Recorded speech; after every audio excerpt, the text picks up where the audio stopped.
Don't you dare come back, Baldy. As I returned home exhausted from work, merciless words and my daughter's school bag were hurled at me. You're not needed. You're not a father. Don't come back home. When you come back, the house feels darker. And don't you dare show up at the parent-teacher day. It would be so embarrassing if people found out you're my dad. My daughter, Cindy, was in the living room, hurling these words at me as I stood in the hallway by the entrance. From the living room where she was, I could see the kitchen where my wife, Susan, was. Cindy could see what expression Susan was making. I couldn't. Susan said nothing to the abusive words from our daughter. She just silently continued with whatever she was doing in the kitchen. I held back. Saying anything now would only add fuel to the fire. Can't you just not come back? You're useless, not even making enough money. It was Susan who first hurled such abuse. Having seen that, Cindy started to do the same to me.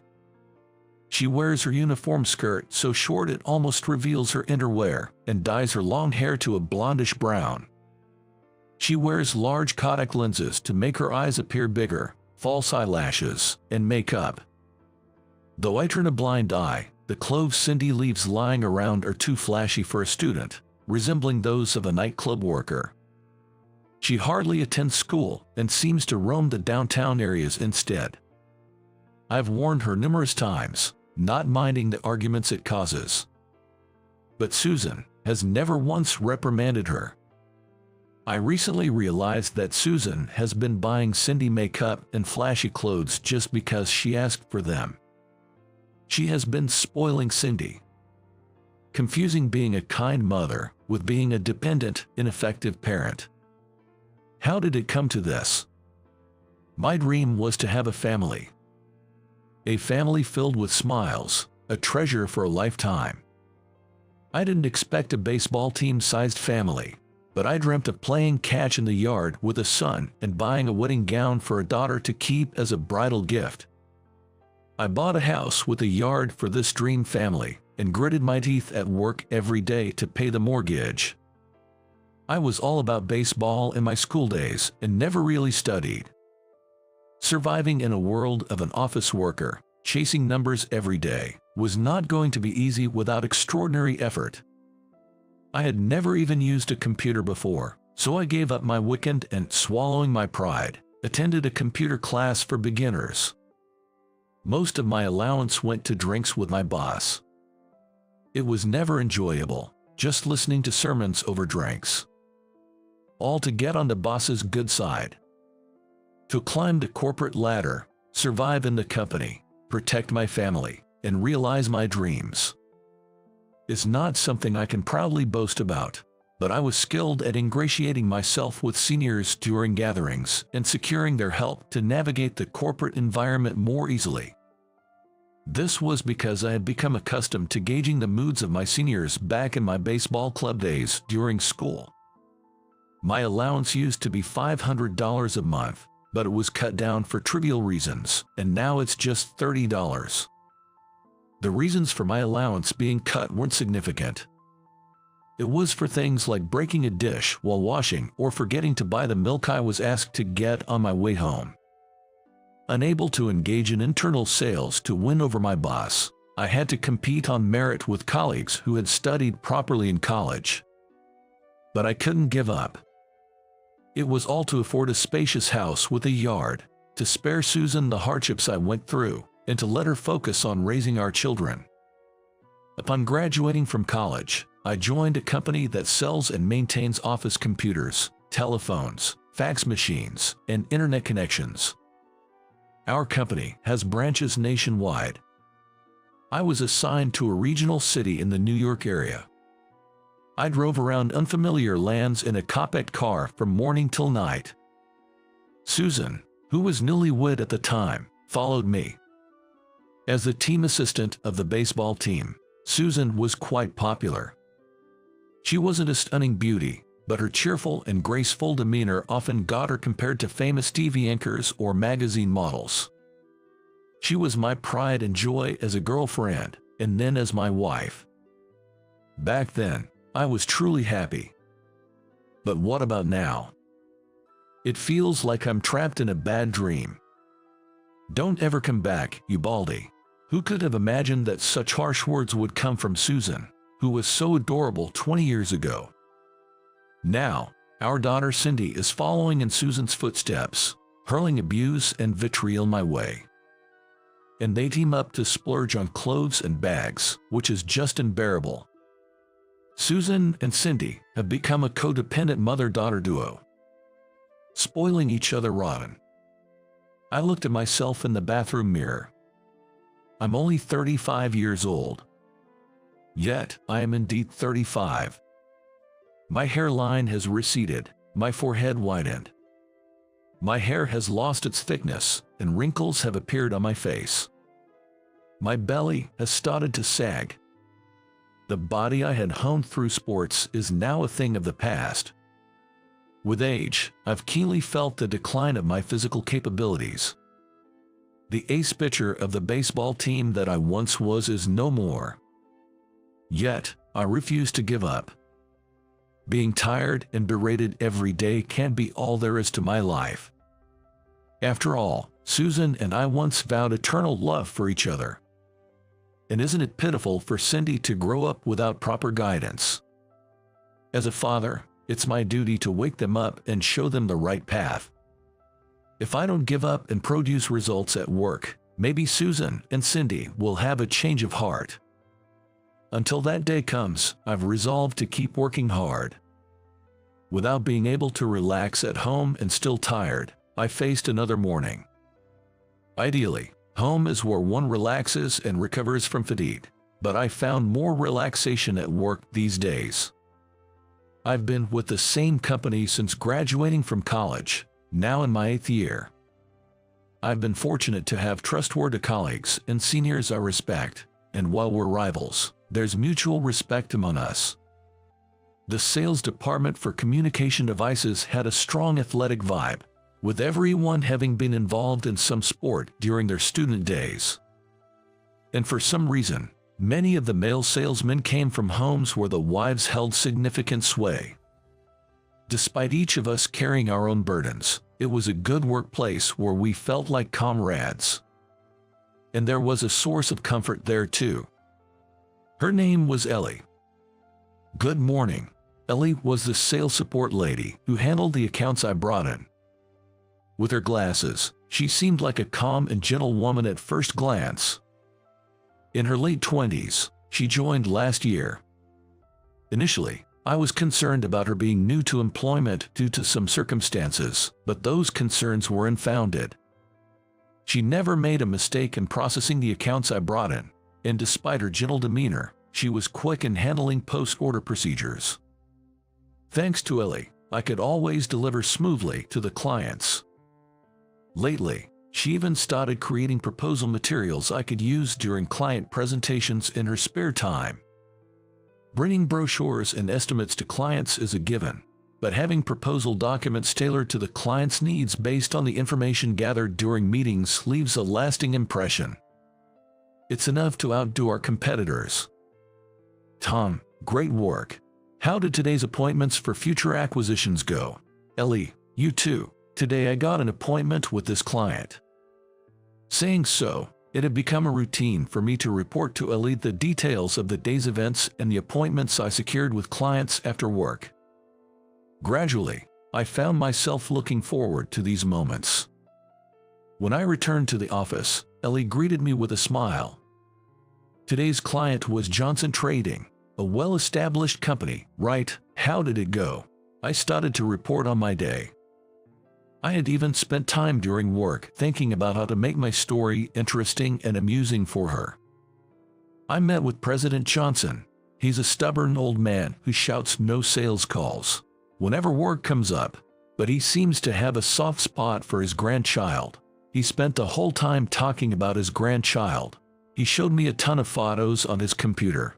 He has so many videos stored that his computer has become incredibly slow. So, I suggested he stop storing them on his computer and start using the cloud for his photos and videos. He then agreed to an appointment for a future proposal. Ellie always had a great reaction to my stories. Wow, you got a follow-up appointment from talking about his grandchild's photos. And you even proposed using the cloud to someone as old school and stubborn as President Johnson. That's amazing. I'll make sure to create a proposal document that's easy for the elderly to understand and that even a stubborn old man would appreciate. Normally, creating proposal documents would be a hassle, but having Ellie happily take on this task was soothing for me. It would be even better if it led to a successful deal. Achievements made alone are great, but accomplishments achieved as a team, with the effort of two people, hold many times more value. As far as I know, such teams bring more luck to the company. Despite everything, I might just be lucky. How dare you show your face here, you baldy. Don't act like a father when you can't even earn, baldy. No matter what insults await me at home, I will not give up. As long as I have a place at the company and a family I swore to protect, I must never give up. That day, what awaited me upon returning home was an even more intense barrage of insults from Susan and Cindy. And it was no wonder. Today marked the end of the fiscal year, and my branch had barely managed to stay in the black, with most of the team failing to meet their quotas. As a result, unfortunately, our bonuses were cut to a third. Thankfully, with Ellie's help, I had met my quota. But from the management's perspective, it was a collective responsibility. My efforts, sadly, went unrewarded this year. I suffered the same fate as the rest of the team with a uniform bonus cut. I was certainly afraid of Susan and Cindy, who were furiously berating me. I'm not to blame. It was the others who performed poorly. Ugly words of shifting the blame onto my colleagues were about to escape my lips. I almost said it. But then it crossed my mind that such behavior is inexcusable. My teammates might be a bit foolish, but they are sincere people. Even if they are not performing well now, there might come a time when I could help them. I couldn't bring myself to blame them, even if they weren't there to hear it. You've been out all day, haven't you? You smell of sweat. Could you not come near the living room anymore? I don't have my own room. If I'm banned from the living room, where am I supposed to go? I heard something. My chair, newspapers, and even my cell phone charger were thrown into the hallway. It was Cindy who had thrown them from the living room into the hallway. A worthless, stinky old man with no earnings. Don't you ever pretend to be a father again. Susan didn't stop her. Instead, she peeked from the kitchen and said, "If your only skill is earning money, and you can't even do that, you're less than a person, less than an ATM." Unlike Cindy, who was venting her anger, Susan had a cold smile. That smile was twisted and ugly, reflecting the work nature of Susan's inner self. Susan, she used to be so adorable, so cheerful and popular with everyone. Has 20 years changed her so much? I sat alone on a chair in the hallway, too exhausted to move. I was hungry, but of course, there was no meal forthcoming. I clenched my teeth and held back the tears. Yet, I have to work tomorrow. I have to go to the company. With the company in a tight spot, if I were unable to work, our branch would surely fall into the red. I had to somehow take a bath, cleanse myself, and get some sleep, or I wouldn't be able to work the next day. Meanwhile, in the living room, Susan and Cindy were laughing out loud while watching a comedy show. I remembered seeing them post a selfie on social media yesterday with the hashtag #BestFriendsParentChild. Who would imagine that behind that best friends parent-child duo, there was a father being ousted to the hallway? Dragging my exhausted body, I managed to take a bath, then collapsed onto the chair in the hallway. Out of habit, I checked my phone. On the screen, Susan and Cindy sparkled like beautifully edited actresses. How did it come to this? Gradually, sleepiness overcame my fatigue. And so, I ended up greeting the morning on that chair in the hallway. The next morning, I woke up feeling anything but refreshed and zoned out at my desk for a while. Then, a kind voice reached me. Tom. Huh? It had been hours since I'd spoken to anyone, so my voice was barely there. Good morning, Tom. Ellie was waving her hand in front of me, trying to catch my attention. Ah, Ellie, right. Sorry, good morning. What's wrong? Did something happen? You don't seem yourself. Usually, you are here 30 minutes before start time and dash out for visits right at the bell, but it's already 9:30. Saying so, her glasses glinted. In them, my anxious face was reflected as if they were mirrors. Her eyes seemed to probe into my soul with a sharp glint. Did something happen, Tom? I can't hide anything from you, can I, Ellie? I slumped back into my desk chair. I tried to laugh it off, but she didn't join in. Her expression was dead serious. Let's go for a drink. There was no escaping it. Sure. After work, we headed to a bar near the station. It was a charming, cozy place with a warm atmosphere, centered around a counter. Ellie listened to me for a while, nodding, but when I told her about being berated by my wife and daughter and then sleeping in the hallway, she got angry on my behalf as if she were me. What? They said that to you, and you slept in the hallway on a chair in this cold? That's just not right. With a thud, Ellie put her drink down on the counter. Shh, keep it down, Ellie. It's embarrassing, so please don't tell anyone. I said this as I sipped my drink and enjoyed the snacks. I was busy in the lunch break, just nibbling on a convenience store snack in the sales car. I hadn't had a proper meal since yesterday, so the drink and snacks slowly seeped into my starving stomach.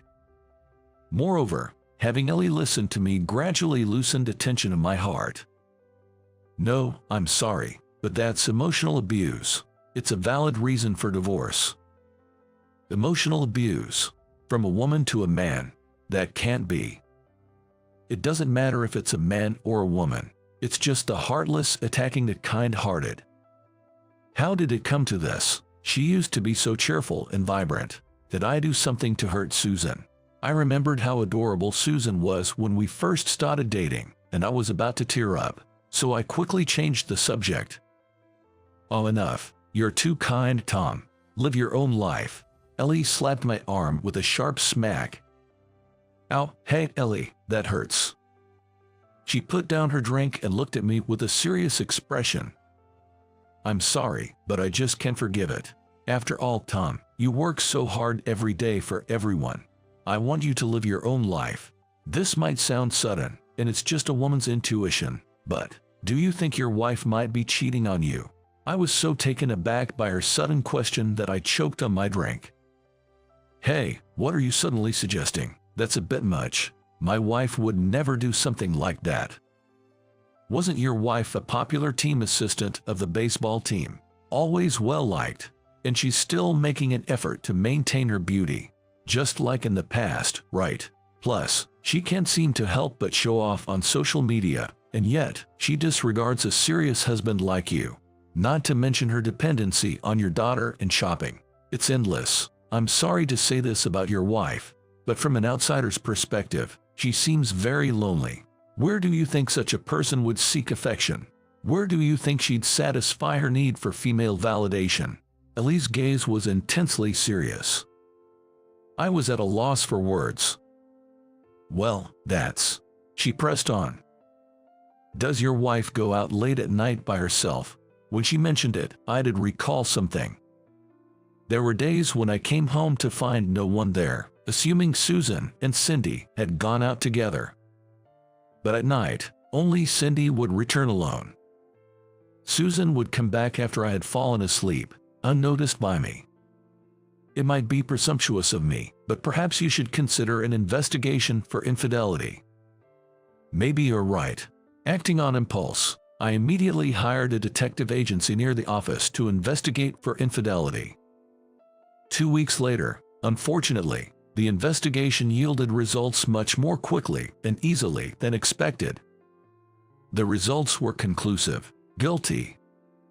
Not only on the days I worked overtime, but even during weekdays, Susan was seen gallivanting with various men and heading to hotels.